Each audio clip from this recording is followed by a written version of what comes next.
a su disposición para que continúe con su ponencia.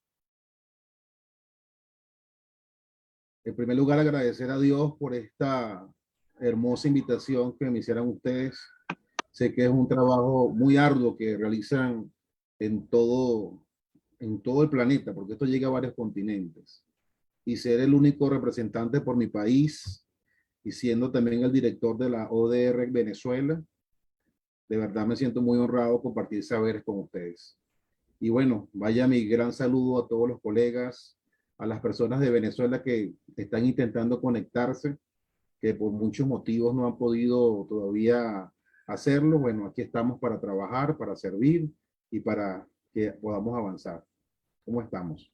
Un placer compartir espacios académicos.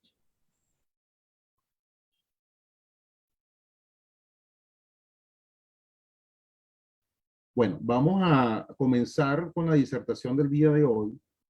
En primer lugar, quiero agradecer también al doctor Cristian Naula por esta invitación tan cordial, pues, motivado a los múltiples compromisos que casi siempre está por allí.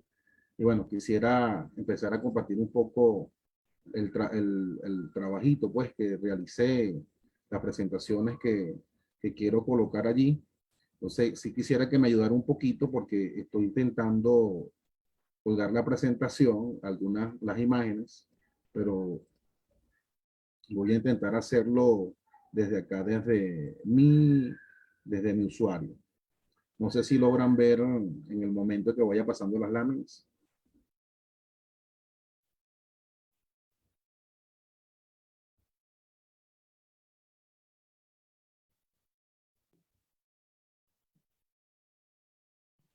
Ahí se logra ver.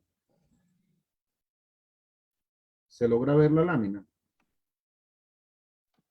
No, mi estimado doctor José Luis, no se visualiza.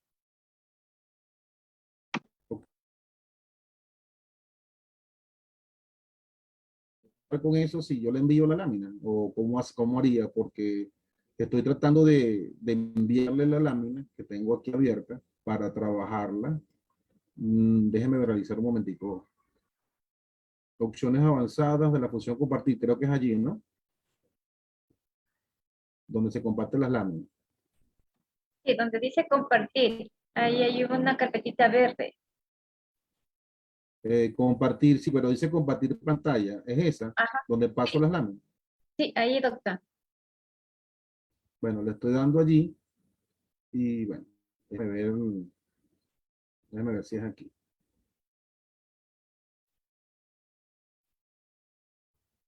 Déjeme un momentito. ¿Ya logran ver algo ahí? No, me dice, ok, donde dice compartir pantalla, disculpe. Sí, mi doctor, donde dice compartir pantalla, tiene los controles. Ya usted, si desea, me puede mandar a mi WhatsApp para poderle ayudar, por favor, doctor. ¿Cómo no? Deme un momento. Sin embargo, es que está en la parte de arriba. Es el tema. Deme un momentito. Ok. Ya, ahí estamos, doctor, compartiendo pantalla. Ya estoy compartiendo pantalla, perfecto. El tema está que tengo que buscar la presentación para poder compartir la pantalla que quiero con ustedes. Ya que la misma está aquí en mi escritorio. No sé si se logra ver el escritorio ahí de mi computadora.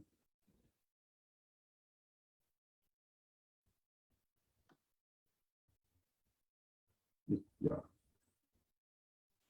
¿Se ve el escritorio de mi computadora? Sí, mi doctor, sí se visualiza. Ahora sí ve la presentación. Perfecto, doctor, continúe. Sí se ve la presentación, doctora. Sí, doctor, sí se ve, está clara, Ok, también se escucha bien. ok. Bueno, en el caso que nos ocupa el día de hoy, desde hace unas semanas nos pusimos de acuerdo con respecto a las disertaciones que giran en torno de algunos ejes temáticos. Quise hablar un poco sobre la cultura de paz como alternativa en la resolución eficaz en los conflictos suscitados sobre los derechos de las aguas.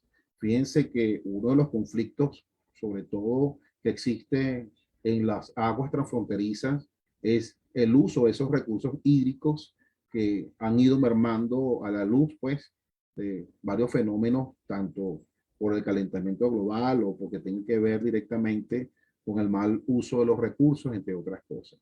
Pienso y creo que una de las cosas que el mediador, en este caso, la persona que busque de forma temprana conciliar algún conflicto transfronterizo, debe tener unas herramientas bastante importantes, porque ya no se trataría de algo a lo interno o se trataría de algo como es conocido doméstico. Simplemente estaríamos hablando de un mediador, de una persona que está dentro de las áreas fronterizas de un país, verbigracia Venezuela, que comparte varias fronteras como con Colombia, con Brasil, y del otro lado está la Guyana. Es decir, compartimos ciertas fronteras donde los recursos hídricos son muy importantes, por cuanto los mismos no solamente son utilizados para consumo humano, sino que también son utilizados para otras labores.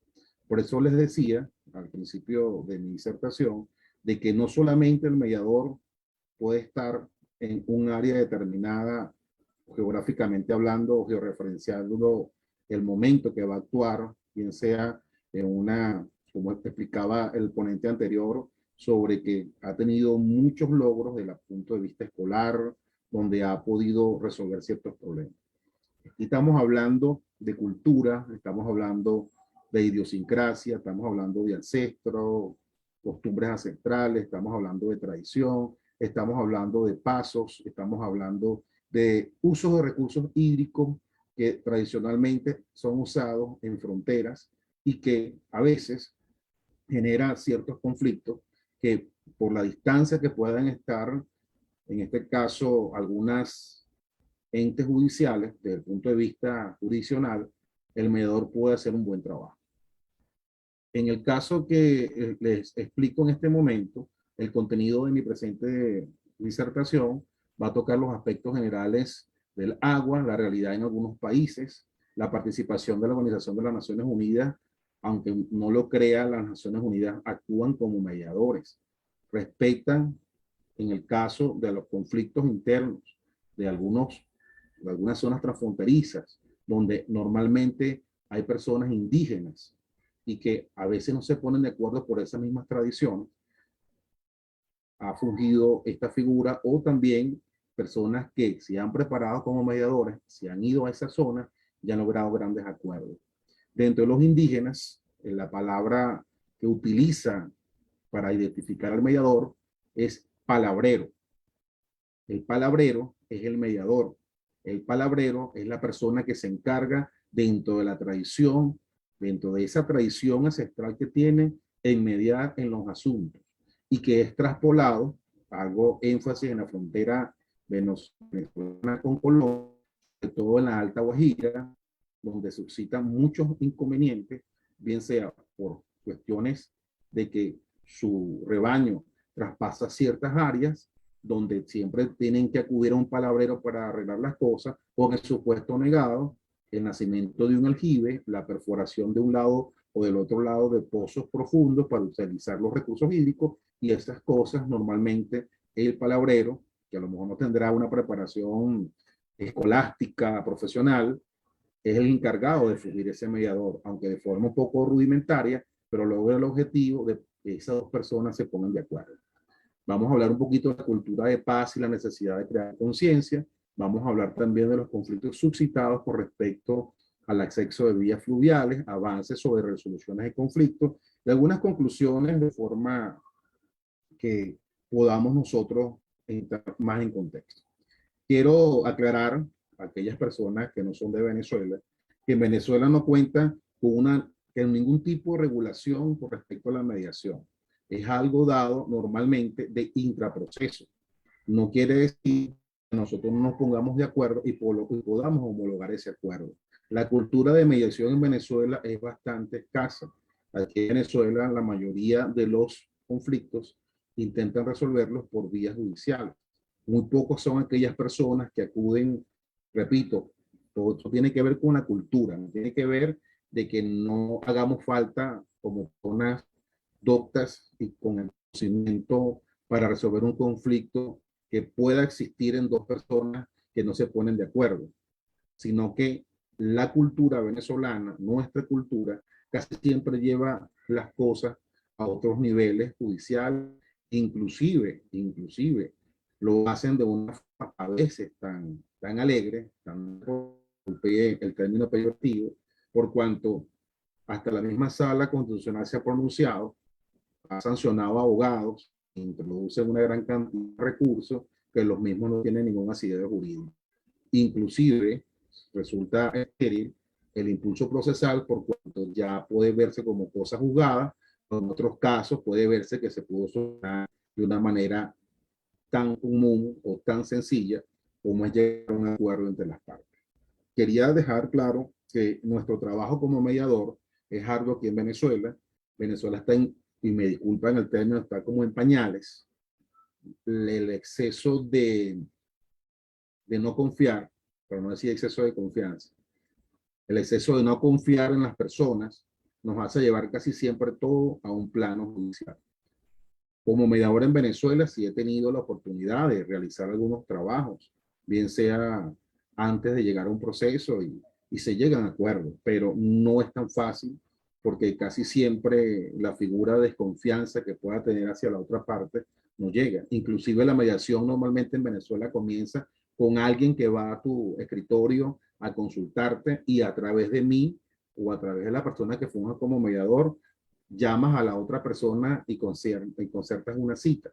Es decir, hay cosas que uno tiene que ir manejando de acuerdo a la cultura, repito, de acuerdo al pensamiento que pueda tener esa persona, de acuerdo a la intención o de acuerdo inclusive de sus peticiones o sus visualizaciones o visión de lo que pueda obtener dentro de una mediación, dentro de una conciliación, entre otras cosas. Sin embargo, sí quiero aclarar eso. Venezuela no tiene bajo ninguna circunstancia, desde el punto de vista de mediación, no tiene nada de eso. No hay ninguna ley especial. Sin embargo, sí tenemos la ley de arbitraje comercial. El arbitraje se da mucho en materia laboral aquí en Venezuela. Y bueno, esas cosas hemos tratado de irla trabajando, motivado a que esa cultura tenemos que fortalecerla. Bien decía la persona que me precedió, que no todos somos conciliadores o todos o podemos ser mediadores y no todos mediadores conciliadores, entre otras cosas. Yo creo que eso va inclusive mucho más allá. El deshacerse de la subjetividad, el mediador tiene que ser un árbitro prácticamente imparcial, una persona que dé soluciones, que dé o que otorgue a las partes una confianza tal que cuando se llegue a ese acuerdo se homologue desde el punto de vista privado entre las partes, porque eso sí existe aquí en Venezuela. En Venezuela también se ha querido fortalecer lo que es conocido como jueces de paz, que son los que están en las comunidades y median entre aquellos problemas domésticos, por así decirlo, de vecinos u otras cosas. Por ejemplo, las juntas de condominios en Venezuela, que son las que están en los edificios, siempre median cuando unos vecinos no cumplen las reglas o normas del condominio X. Pero, repito, eso es visto de una manera muy empírica. No hay una preparación para ser un verdadero mediador. Hay escuelas acá en Venezuela que te pueden preparar como mediador, pero no hay esa cultura, repito. Y ese es el enemigo a vencer, que nosotros como mediadores, personas que podemos llegar a sendos acuerdos donde todas las partes salgan contentas con esa buena mediación, podamos llevarlo realmente para mitigar, para ralentizar tantos procesos judiciales que hay en Venezuela.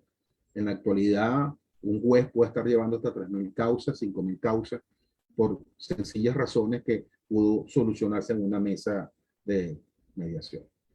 Entonces, vamos a seguir avanzando en contexto sobre este tema que seleccioné, que tiene que ver con las aguas y cómo entra la mediación en este contexto. Fíjense que cuando coloco esta lámina, lo primero que se me ocurre es cómo está la calidad del agua que tú te tomas en tu casa. Cómo está la calidad de agua con que te bañas, con que haces los alimentos, inclusive con que lavas tu ropa. Cosas tan básicas que, como ven esta imagen, es evidente no existen en otros países. Esa agua que ustedes están viendo que toman esos muchachitos, ese es el agua de consumo que ellos tienen diariamente. No existe una política de Estado que pueda ayudar a que las cuencas de aguas dulces en estos países, en especial de África, exista la posibilidad, repito, de que haya una verdadera intervención para que eso pueda mejorar. Sin embargo, la gran mayoría de los ríos que hay en el continente africano confluye con fronteras de otros países de ese mismo continente. ¿Y qué ocurre con eso? Que pueden llegarse a sendos acuerdos porque hay zonas, escúchame bien, hay zonas donde realmente el agua puede beberse porque naturalmente emerge de fuentes claras, conocidas así como aquellas fuentes que no necesitan tanto tratamiento para el consumo humano. Sin embargo, repito, cuando veamos un poquito más adelante las láminas, nos daremos cuenta que existen situaciones donde esos conflictos se generan por tener mejor acceso a esos recursos hídricos. Y lamentablemente, casi todos esos conflictos se resuelven es de forma violenta, donde lamentablemente la conciliación no opera ni la mediación, por cuanto lamentablemente, reitero en esta oportunidad, es cultural la manera como se ve el problema y no racional. La razón o el raciocinio que podamos tener ante un conflicto como esto, que es delicado, porque ubicándonos en la pirámide de Maslow, es lo más básico. Cumplir, por ejemplo, tener cómo sobrevivir desde el punto de vista del consumo de agua potable. Y reitero, hay fronteras donde en un lado el agua es apta para el consumo humano y del otro lado no. Y se llegan sendos acuerdos entre estos pueblos fronterizos para que ambos confluyan, inclusive hacen negociaciones antiguas como trueque, intercambio, para obtener el agua, para hacer vasijas, inclusive para hacer acueductos que puedan trasladar el agua. Y de eso simplemente se logró a través de las necesidades que ellos tienen, a través de una persona caracterizada para poder mediar entre esos conflictos que suceden motivado a las necesidades, porque esa es otra cosa. A veces nos olvidamos que el mediador debe conocer las necesidades de las partes.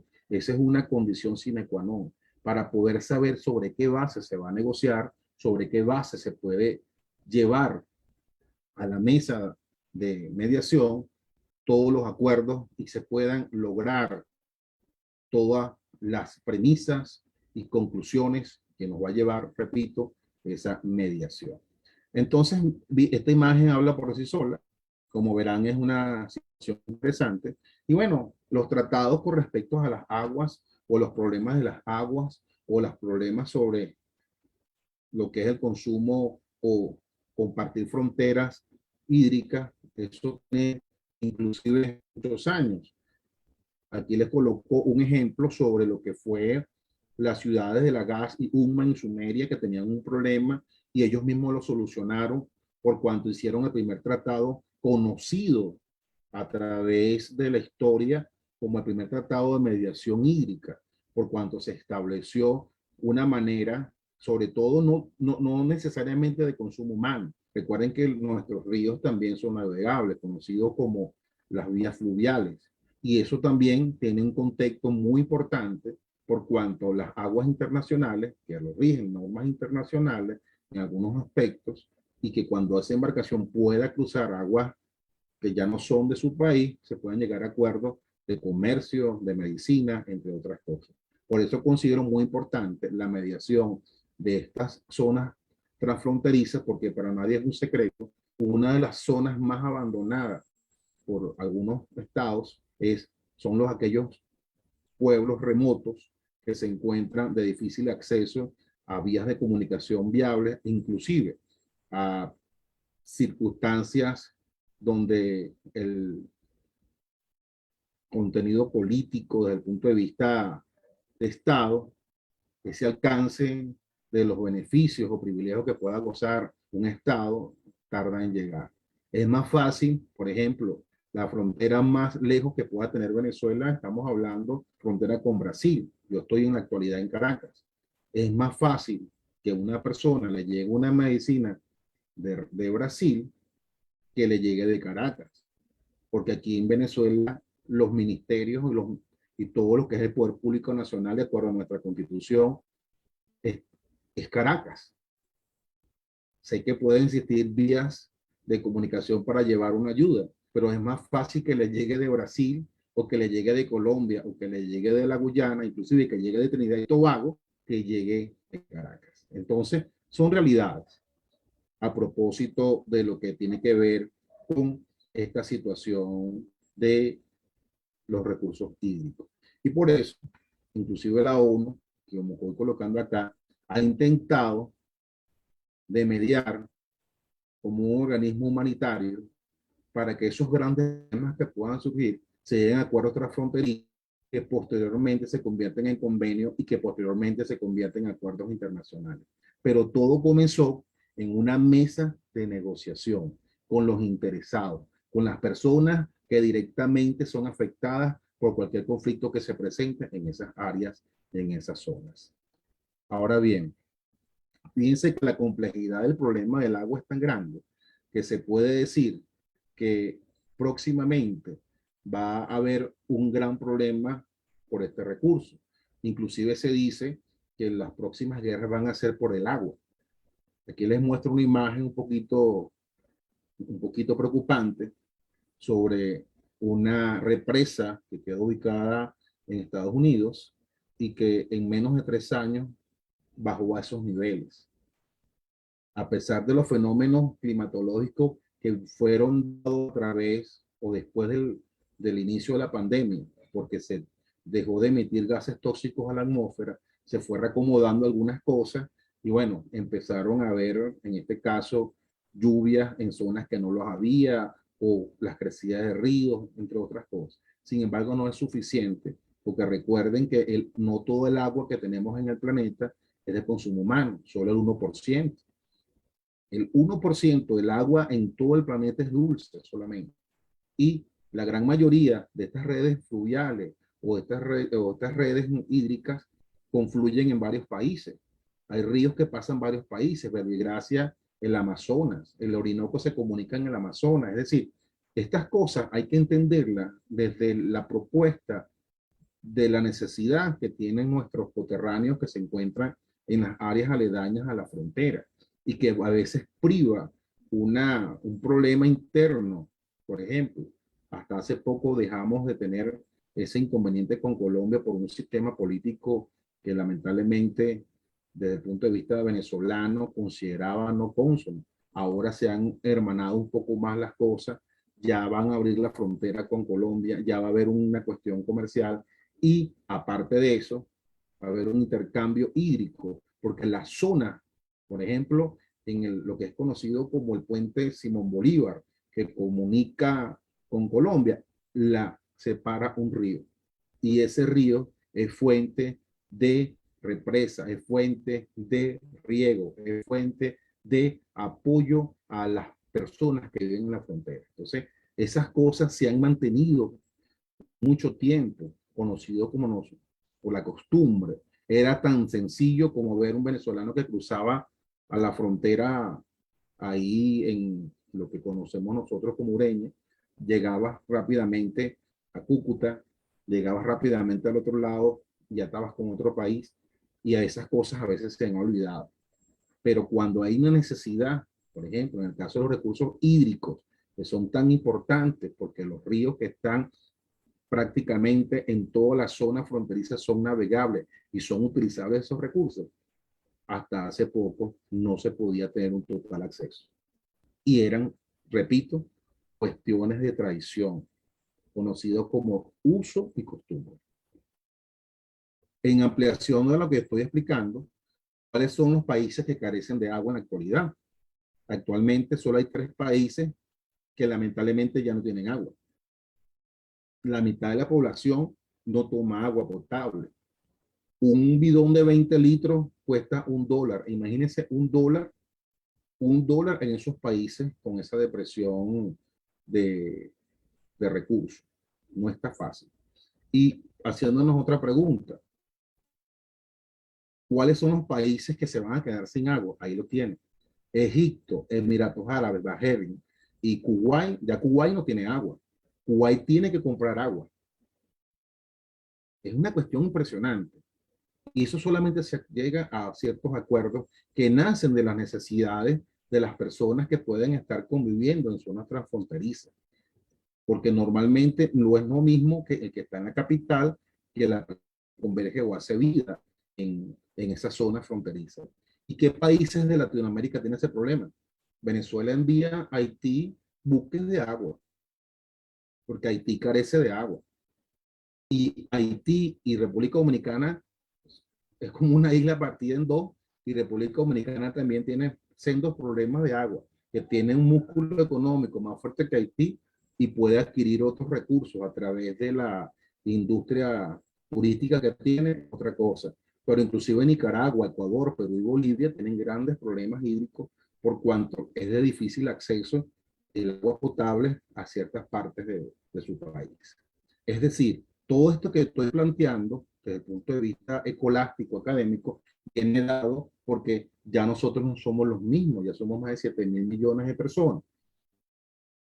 Se duplicarán, inclusive se puede duplicar más uno, por así decirlo, en el año 2030, las poblaciones que existen en África y Asia. Hay países donde el acceso al recurso hídrico es más caro que en la misma países desarrollados. En la actualidad, las zonas marginales pasan casi, que llegan casi a los 1.000 millones de personas, carecen de servicios básicos. Y si no se ponen de acuerdo o si no llegan a acuerdos dentro de ellos mismos, mal pudieran ellos subsistir dentro de estas falencias que estoy explicando. Por lo tanto, a veces abruma la realidad, pero miren esta realidad, cómo está distribuida el agua. El agua se distribuye en estos sectores. Y fíjense que la gran mayoría del agua que se utiliza es para los recursos de la hidroeléctrica. Y normalmente esa agua no es tratada y el agua que pasa por allí no es fácilmente reutilizable. Entonces, el aprovechamiento del agua realmente para lo que nosotros lo necesitamos no es tanto, pero se establece dentro de un canon idóneo de que el ser humano necesita diariamente por lo menos 100 litros de agua. Imagínense, multiplíquelo por los 7.000 que somos y se dará cuenta que es bastante recurso hídrico que se utiliza. A su vez, es necesario también acotar que lo que estoy indicando tiene que ver mucho con los países que conforman, en este caso, la región de América, donde pensamos que es una región diversa, tiene muchas fronteras, por lo menos de los 33 países que conforman América Latina, 22 comparten nada más y nada menos con usos de agua, lagos y recursos acuíferos. Aquí me quiero detener. Fíjense que a veces los recursos acuíferos que la gente no ve son aquellos recursos que están debajo de la tierra. Puede darse la situación que debajo de la tierra haya mucho más agua que inclusive en un río. Pero a veces la discriminación en uso de ciertos materiales tóxicos como son los pesticidas, los herbicidas, y sin un conocimiento cierto de los que son los recursos hídricos subterráneos, lo que hacemos es contaminar el agua. Por lo tanto, hay sendos acuerdos dentro de la frontera, porque normalmente las fronteras, por lo menos en el caso de Venezuela, la frontera son los ríos. Venezuela está partida en dos porque tiene fuentes inclusive endorreicas de agua. ¿Cuántos países tienen fuentes endorreicas de agua? ¿Y de dónde confluyen? Confluyen de otros ríos que vienen de otros países. Si un país, por ejemplo, en el caso de Venezuela, que le iba o que le estuvo dando bastante tiempo electricidad a una parte de Brasil, si yo no me pongo de acuerdo a través de las necesidades que tienen los coterráneos de nosotros que están en la frontera, nace esa necesidad.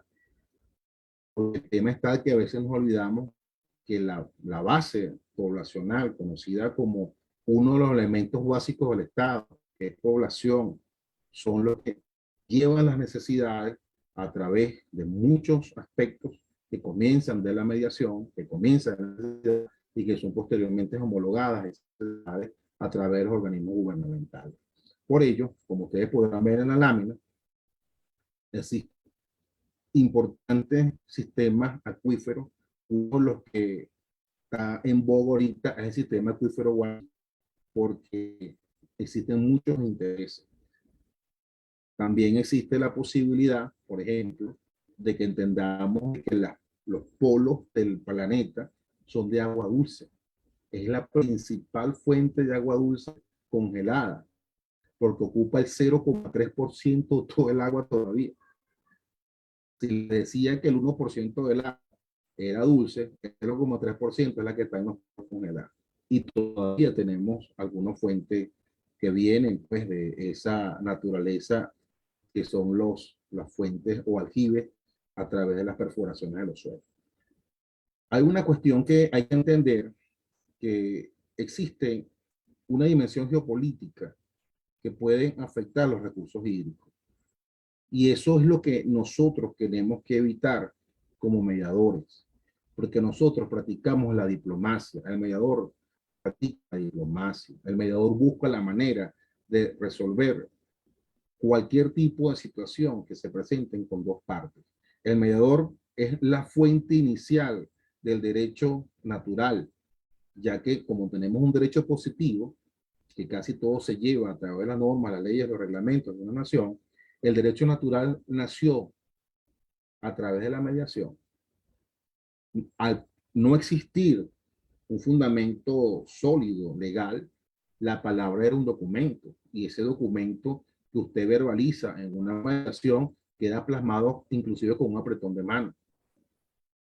Por ello, es muy necesario que en estos inconvenientes presentados, por cuanto surge la posibilidad de llegar a consenso dentro de estos recursos tan importantes como es el agua, el mediador puede tener una labor muy importante para fortalecer lo que estamos conversando, es decir, para fortalecer todo lo que tiene que ver con ello. Fíjense Doctor, esto, mi doctor dígame. José Luis, el tiempo se nos está terminando, ya nos hemos pasado del tiempo. Un minutito más, por favor, para que pueda terminar con la idea. ¿Cómo no? Muchas gracias. Por ello, quería plantearle que el objetivo principal de aquellos países que comparten estas situaciones siempre van a necesitar llegar a un acuerdo. Esta imagen que ustedes están viendo acá es una cisterna que se encuentra en un país donde ya el agua se está agotando. Aparte de eso, recuerden que existen muchos mecanismos, que es la famosa cooperación que existe entre estas personas que pueden estar dentro de estas cuencas binacionales, porque ambos tienen una visión común, aprovechar los recursos. No existe una persona más bondadosa que los que viven en la frontera, porque saben realmente lo que están haciendo. Este objetivo 6 de la ODS, de la ONU, es uno de los principios que regulan la mediación a propósito de no existir mediadores, con el debido respeto, si me equivoco, en áreas tan, como se dice, tan alejadas como en la zona fronteriza, por lo menos aquí en Venezuela. Y bueno, aquí pueden ver cómo estas fronteras de estos países se han ayudado porque han establecido acuerdos con la proporción de las cuencas transfronterizas. A su vez, es necesario acotar que más de 153 países comparten cuerpos de aguas internacionales, y eso nos ayuda también a entender que si no se llegan haciendo acuerdos, lamentablemente no pudiese haber verdadera mediación efectiva. Y una de esas primeras mediaciones que se dieron en cuanto a esta paz o acuerdo de paso de las aguas es el de México-Estados Unidos, que ya tiene bastante tiempo. Por cuanto traje a colación esto, ese fue un tratado de paz y de amistad que se firmó, conocido como el Tratado de Guadalupe, el 2 de febrero de 1848 entre los coterráneos. ¿Y cómo se resuelve el conflicto del agua? Bueno, existen varias maneras, varias mesas de trabajo donde las personas que viven en esas áreas, por su propia convicción, logran acuerdos que después son renovados a medida de sus necesidades. Yo propongo una alternativa para la creación de un capítulo especializado en materia de agua, por cuantos casi todos nosotros, no sé si me equivoco, somos abogados, conocemos las legislaciones vigentes a propósito de las materias especiales como es la materia de las aguas. Y bueno, sabemos que en 2 naciones pueden beneficiarse con acuerdos que posteriormente puedan ser homologados de forma gubernamental. Porque tenemos que entender que es política de Estado los recursos que en ambas naciones que en este momento puedan tener conflicto, es, como se dice, es política de Estado regular esa relación. Pienso que la mediación es una manera de gestionar conflictos y que no supone que vencer al otro se aleja de la dicotomía, ¿no? Que yo gané, que yo perdí. Eso siempre lo he visto así. Aunque, reitero, en Venezuela es un poco difícil ver la mediación, no significa que no sirva porque aumenta la calidad de vida de las personas, evita que exista un proceso largo, judicial, le explicas que ahorra más mediando que llegando a otras circunstancias. Y bueno, ya para terminar, para mí la mediación significa generar confianza. Para mí es una herramienta útil para resolver conflictos y en cualquier campo nosotros podemos ayudarlos y evitar que lleguen a otras áreas. Y bueno, quiero terminar este pensamiento de Jacques Cousteau, que él decía que olvidamos que el ciclo del agua y el ciclo de la vida son uno mismo y por supuesto, nuestro libertador decía que la paz será mi puerto, mi gloria, mi recompensa, mi esperanza, mi dicha y cuando me es precioso en este mundo. Es decir, tenemos que apostar a la paz. Muchísimas gracias. Ha sido un honor compartir espacios académicos. Estoy abierto a las preguntas. Muchísimas gracias, doctor José Luis.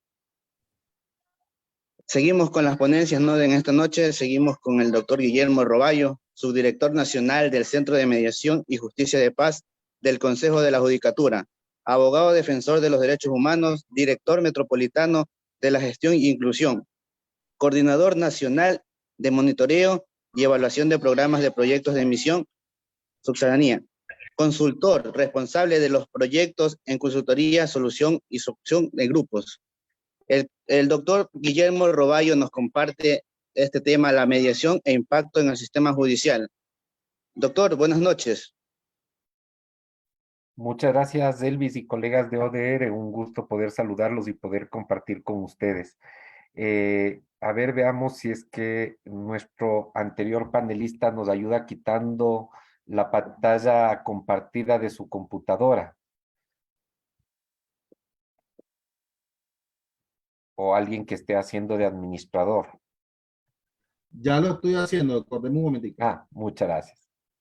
Bueno, entre tanto, vayamos estableciendo algunos puntos como para poder ir ganando tiempo en función de los elementos centrales que uno quiere plantear en un día tan especial como el día de hoy, 21 de septiembre, donde estamos celebrando, festejando el mes, el Día Internacional de la Paz.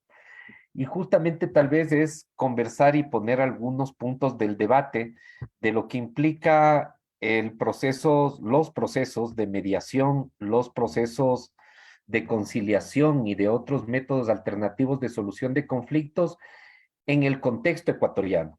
Y no solamente en el contexto social ecuatoriano, sino en el contexto judicial ecuatoriano. Veamos si